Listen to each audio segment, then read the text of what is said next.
can't have that kind of porch in this neighborhood, Mrs. Carter. It's too big." The way he said it, slow, smug, and full of fake politeness, made my blood boil. That was Harold Jennings, the HOA president of Maple Creek Estates. A man who believed he ran the neighborhood like some kind of suburban king. I remember the first time he showed up at my house, clipboard in hand, sunglasses on, acting like the gatekeeper of heaven itself. I had just finished building my dream porch, a wide, wraparound deck with white railings, a porch swing, and potted flowers. It wasn't extravagant, just cozy. It was the first real home improvement I'd done since my husband. Mark passed away 2 years ago. That porch wasn't just wood and nails, and it was healing. But Harold didn't care about healing. He cared about rules. "Mrs. Carter," he said, scribbling something down. "The HOA guidelines clearly state that porch extensions can't exceed 6 feet from the main structure. Yours looks like, what, 8? I tried to stay calm. Actually, it's 7.5. I checked the bylaws before I built it. It's within code." He smirked. That condescending smirk only people like Harold could master. "Well, we'll see about that," he said, tucking his clipboard under his arm. "Expect a notice soon." Then he turned and walked off, his shiny shoes clicking against the pavement like a warning. The next morning, a bright yellow violation notice was taped to my door.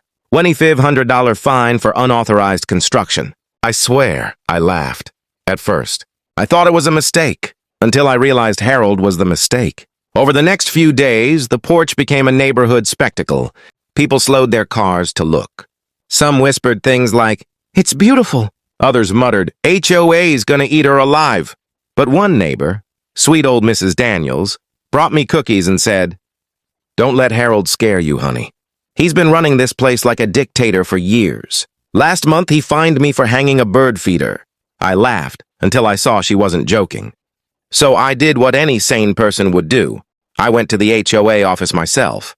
The office was actually just a small building near the clubhouse. Inside, there were photos of Harold at ribbon cuttings, Christmas events, and even one of him holding a golden shovel. I almost rolled my eyes.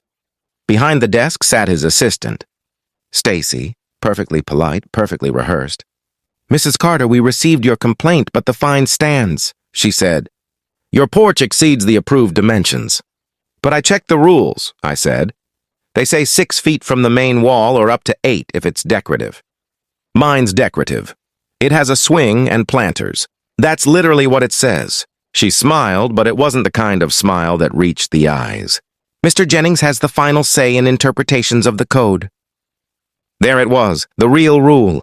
Harold was the HOA. I left that office furious, but something in me close. That day. Maybe it was the anger, or maybe it was Mark's voice in my head.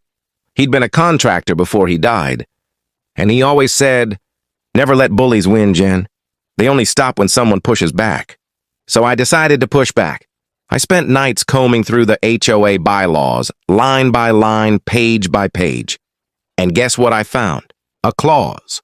A tiny clause buried deep in the architectural exceptions section. It said, "Any structural addition that maintains a visual harmony with the surrounding properties and does not impede shared access may be approved retroactively upon community petition." Translation? If my neighbors liked my porch and signed a petition, Harold had no legal grounds to fine me. That was my in. The next morning, I baked cookies, thank you, Mrs. Daniels, for the idea, and went door to door. Most neighbors were tired of Harold, too. Oh, he fined me for leaving my trash can out 10 minutes late. He told my son his basketball hoop was unsightly. "Girl, if you take him down, I'll sign twice." By sunset, I had 26 signatures, 2 more than the required number. I turned them in the next day with a polite little note. "Dear HOA Board, please consider this petition to retroactively approve my porch in accordance with Section 4B2 of the bylaws. Sincerely, Jennifer Carter." I even stapled a photo of the porch to the top, just to remind them what beauty looked like. A week went by. No response. Then one morning, I woke up to something worse than a notice. I woke up to construction tape. Yellow tape all around my porch. And a bright red sticker. Unsafe structure. Immediate removal required. I felt my stomach drop. Harold stood across the street, arms folded, watching me. He said, "You should have just paid the fine. Mrs. Carter, now you're in violation of safety codes. We'll have to escalate this legally. I was shaking. You can't just do this, I shouted. He smiled, that smug smile again.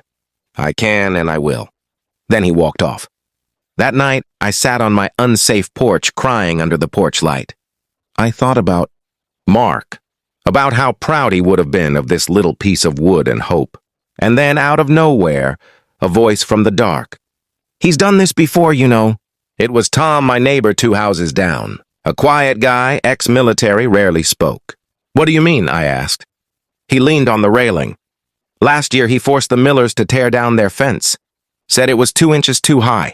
But I helped them measure it. It wasn't. He just didn't like them. I wiped my tears. So he targets people. Yeah, Tom said. Especially the ones who stand up to him. Then he added, You ever think about getting a lawyer? That's when the idea hit me like a thunderbolt. I still remember my exact words when I picked up the phone the next day. Hi, my name is Jennifer Carter, and I think my HOA president is breaking the law. When I called that lawyer, I didn't know what I was starting. I just knew I wasn't going to let some power-hungry HOA president walk all over me. His name was Daniel Reyes, a local property lawyer with a calm voice and a reputation for dealing with HOA bullies, the kind of guy who didn't talk much. But when he did, people listened. After hearing my story, Daniel said something I'll never forget. Jennifer, this isn't about a porch. It's about control.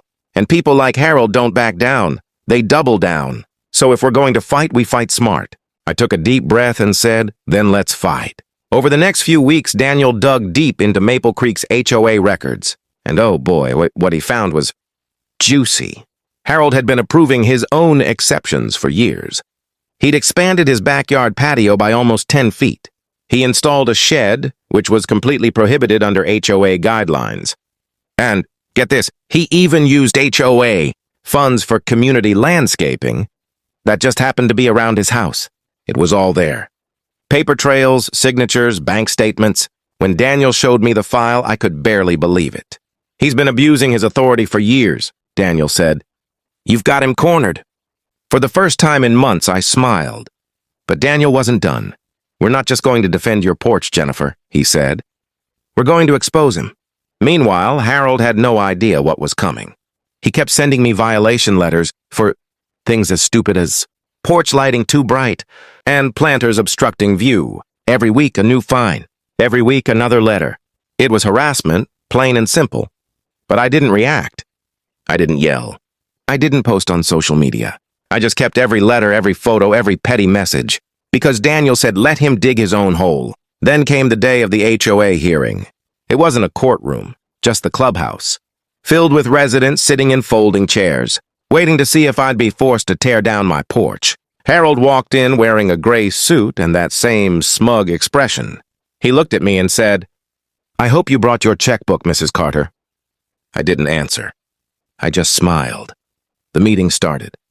Harold read off the violations like some courtroom judge. Mrs. Carter has repeatedly refused to comply with community regulations. Her porch exceeds maximum size limits, violates aesthetic guidelines, and has been deemed unsafe by HOA inspection. He looked up, satisfied, expecting me to crumble. That's when Daniel stood up. Calm, confident. Mr. Jennings, he said, I represent Mrs. Carter. Before we proceed, may I ask, was this inspection done by a certified building inspector? Harold blinked. Well, I personally conducted... Daniel cut him off, polite but sharp. So you're not a certified inspector. Interesting. And yet, you issued a safety citation. Murmurs rippled through the crowd. Harold tried to recover. I have the authority as HOA president. Daniel nodded. You also have a shed on your property? Correct? One that violates Section 5B of your own bylaws? The room went silent. Harold's face turned red. That's irrelevant. It's very relevant, Daniel said. Because you fined my client for doing something you've done yourself. And worse. The board members shifted in their seats. Even Stacy, his assistant, looked nervous. Daniel walked to the front of the room, holding up documents. Here we have records of HOA funds used for personal landscaping on Mr. Jennings's property. These are your signatures, sir. Gasps echoed through the crowd. Harold's voice cracked. You don't understand. No, I think we all understand perfectly, Daniel said. Then he turned to the board. Mrs. Carter followed every rule. She even gathered a petition that should have granted retroactive approval. Mr. Jennings ignored it. That's abuse of power. That's discrimination. The board members exchanged looks. Someone whispered, he did the same thing to the Millers. Another said, I knew it. Harold realized he was losing control. This meeting is adjourned, he shouted. You can't. Actually, Daniel interrupted, I've already filed a lawsuit. And just like that, Harold's face went pale. That night, I sat on my porch again, and no more tears this time. Just the quiet hum of the night, and for the first time in a long while, peace. Tom walked over, grinning. He looked like he was going to explode in there. I laughed. He did. And that was just round one. But the truth was I was nervous. Lawsuits aren't easy. They take time, money, and patience. Still, Daniel told me, Jennifer, what he did wasn't just unfair, it was illegal. And we'll make sure the court sees that. Weeks turned into months. The HOA tried everything to make me back off. Even cutting off my community, trash service, claiming it was suspended during legal review. But Daniel kept pushing. He subpoenaed the HOA's financial records, and what he found next made my jaw drop. Harold had overcharged residents for years. Every community fee, every special project. He'd inflated the numbers and pocketed the difference. Thousands of dollars. He wasn't just a bully. He was a thief. When the court date finally came, the small-town courthouse was packed. Neighbors, reporters, even former board members showed up. I'll never forget walking in and seeing Harold sitting there, looking smaller than I'd ever seen him. He didn't smirk this time. He just stared at the floor. The judge listened patiently as Daniel laid out everything, the fines, the fake violations, the misuse of HOA funds. He showed photos of Harold's illegal shed, the petition I'd gathered, and even testimony from residents who'd been bullied too. When it was Harold's turn, he tried to spin it. I was just enforcing community standards. Your Honor, I did what was best for Maple Creek. But the judge wasn't buying it. You fined a widow for building a porch that met your own bylaws. Mr. Jennings, the judge said. Then you ignored a valid petition and used HOA money for personal gain. That's not enforcement, that's exploitation. You could have heard a pin drop. By the end of the hearing, I felt like my heart might burst out of my chest. The judge said she'd deliver her ruling in 2 weeks. As I walked out of that courtroom, neighbors clapped. Mrs. Daniels hugged me tight. Tom gave me a little salute. And for the first time in years, I felt proud. Not just because I'd stood up for myself, but because I'd stood up for everyone Harold had ever bullied. 2 weeks later, a thick envelope arrived in the mail. The court's decision. I tore it open, hands shaking. And as I read the first line, tears filled my eyes. The court finds in favor of the plaintiff, Jennifer Carter. But that wasn't even the best part. The HOA and its acting president, Harold Jennings, are hereby ordered to pay compensatory damages totaling $48,000 for emotional distress, legal fees, and misuse of HOA funds. $48,000. I sat there on my porch, laughing and crying at the same time. When I read those words, the court finds in favor of the plaintiff, Jennifer Carter. Something inside me cracked open. For months, I'd been living under this cloud of stress and fear. Every yellow notice, every fine, every smug look from Harold Jennings, it all came crashing down in that one beautiful sentence. I didn't scream or cheer. I just sat on that porch, the same one he said was too big, and cried quietly into my coffee. Tears of relief, tears of justice, tears for Mark, who never got to see me stand up like this. I whispered, "We did it, baby." But the story didn't end with the ruling. In small towns like ours, word travels fast, and karma travels faster. Within a week, everyone knew. The HOA president, the mighty Harold Jennings, had been ordered to pay damages, step down from his position, and face a separate investigation for misuse of community funds. His empire? Gone overnight. The same people, who once trembled when he showed up with his clipboard, now crossed the street to avoid him. One morning, about 2 weeks after the verdict, I saw him for the first time since the trial. He was standing by his mailbox, looking smaller somehow. Not physically, but in spirit. His suit was gone. His hair wasn't slicked back anymore, just Harold, the man who thought he owned us. I almost walked past without saying a word, but something made me stop. "Morning, Harold," I said. He turned slowly. His eyes were tired. "Morning, Mrs. Carter." For a long second, neither of us spoke. Then he said, "You got what you wanted. Hope you're happy." I looked at him, really looked. The man who'd made my life hell was now just broken. "No, Harold," I said quietly. "I didn't want to destroy you. I just wanted you to stop destroying everyone else." He didn't answer. He just nodded, got into his car, and drove off. I never saw him again. In the weeks that followed, the neighborhood changed, almost overnight. The new HOA board held open meetings. People actually smiled at each other again. Mrs. Daniels put up 3 bird feeders just because she could. Tom finally built that fence he'd been talking about. And as for me, well, I added a little sign to my porch. It said, "Too big to break." A few weeks later, a local news station reached out. They'd heard about the HOA showdown that went viral on social media. Apparently someone had posted a clip from the courtroom, the moment when Daniel confronted Harold about his shed. The internet loved it. They called it porch justice. The reporter asked if I'd be willing to do an interview, to talk about standing up against HOA abuse. At first I hesitated. I'm not one for attention, but Daniel encouraged me. "You've got a story that could help a lot of people," he said. "Think of all the folks who think they can't fight back." He was right. So I agreed. The day of the interview, they set up cameras on my porch, the very one that started it all. The reporter smiled and asked, "Jennifer, when he told you your porch was too big, what did you feel?" I laughed softly. Honestly, I felt small, like my dreams didn't belong here. But that's the thing about bullies. They only win when you believe them. I almost did, but I didn't. She smiled. "And what would you say to anyone going through something similar?" I looked straight into the camera. "Don't be afraid to stand up for yourself. Even when they tell you you're wrong, even when they make you feel small, you have a right to be here. You have a right to live in peace. Don't let anyone take that from you." The interview aired that night, and within days, my inbox was full. Messages from people all over the country telling me their own HOA horror stories. One woman wrote, "You gave me the courage to fight back." Another said, "My dad's been dealing with a corrupt HOA for years. Thank you for showing us it's possible to win."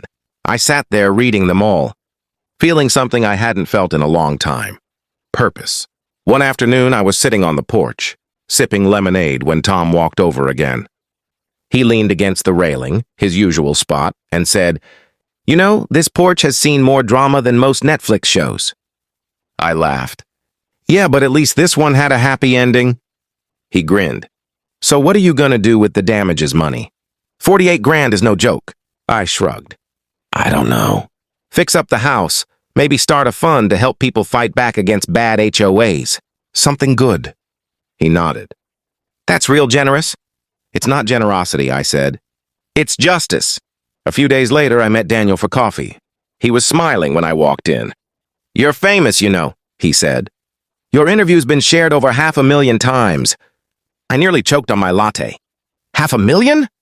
He laughed. "People love a story where the good guy wins, especially when it's real."